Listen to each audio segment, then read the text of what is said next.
সদৌ আদিবাসী ছাত্ৰ সন্থা যোৰহাট জিলা সমিতিৰ উদ্যোগত আমি আজি মৰিয়নি যি আবকাৰী বিভাগৰ কাৰ্যালয় আছিলে কাৰ্যালয়ত তলাবন্ধ কাৰ্যসূচী এটা ল'বলৈ লৈছিলোঁ। এইকাৰণে তলাবন্ধ কাৰ্যসূচী ল'বলৈ লৈছিলোঁ যে চাহ বাগিচা অঞ্চলবিলাকত দেখিছোঁ দিনে দিনে মানে মদৰ প্ৰচলন বৃদ্ধি হ'বলৈ আৰম্ভ কৰিছে আৰু দেখিছোঁ সৰু সৰু ল'ৰা ছোৱালীবিলাকে বিদ্যালয়মুখী নহয়, এতিয়া অকল মদৰ মুখী হ'বলৈ আৰম্ভ কৰিছে।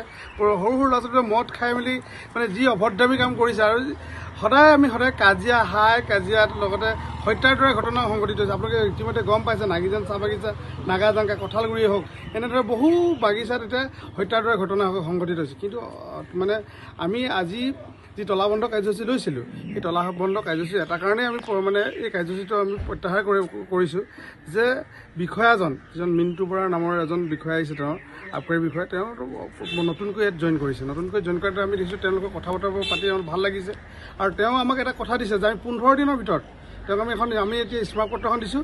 স্মাৰকপত্ৰ দিছোঁ যে 15 দিনৰ ভিতৰত আমাক মানে বাগিচাবিলাক কমচে কম মুকলি কৰি দিব লাগিব। মানে মুকলি এইকাৰণে কৈছোঁ যে মানে আমাৰ এতিয়া এনেকুৱা হৈছে যে বিশুদ্ধ খোৱা পানী পাবলৈ আমাৰ মানে দিগদাৰ হৈছে, মানে অভাৱ হৈছে, বিশুদ্ধ খোৱা পানীৰ অভাৱ হৈছে, কিন্তু চুলাই আৰু মদৰ কাৰণে একো অভাৱ নাই, এনেকৈ পাইছোঁ মানে।